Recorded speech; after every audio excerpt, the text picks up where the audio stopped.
It used to be that in order to see pornography, you'd have to go to some dirty neighborhood and shuffle into some old bookstore, but nowadays you have to deliberately avoid pornography. Whether you're watching a movie or you're seeing a wardrobe malfunction take place at a halftime show, it's coming after you. And so what Pope John Paul II reminds us is that the problem with pornography is not so much that it shows too much, but that it shows too little.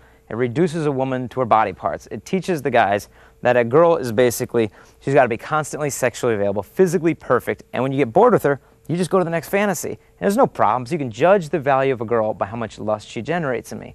And in high school, I admit it, we'd laugh it off. We'd think, well, it's not a problem. I'm not getting anyone pregnant. We're not passing around diseases. We're just appreciating the beauty of womanhood. We laugh it off. And I know right now some guys, maybe even watching this, are thinking, well, it's not a problem. I got some stuff on the internet.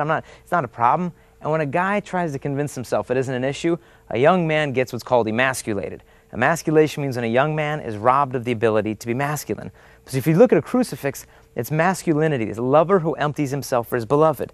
And then you look at the porn, and it just flips the crucifix backwards. So the guys learn to empty the ladies for the sake of ourselves. And I think we miss the whole point of why God has made us men. And we didn't even know what we're looking at in the pornography. Pamela Anderson, who's this big supermodel out in Los Angeles, when she first posed for Playboy magazine, the limos picked her up, they treated her like a queen, they did all of her hair and her makeup, and when she took her clothes off, she actually started crying. And she cried for a long time, and then when she finally pulled herself together, they redid the makeup around her swollen eyes so it looked like she had been crying for the last 3 hours, and then they took the nude photos. So we're looking at the pornography. We're not looking at just some naked body. We're looking at this daughter of the King of Heaven who's perhaps sexually abused as a little girl, but we just laugh it off on Car Soul's Gentlemen for appreciating it. So I think to the extent that we're men, we will fight pornography because these are the daughters of the King of Heaven.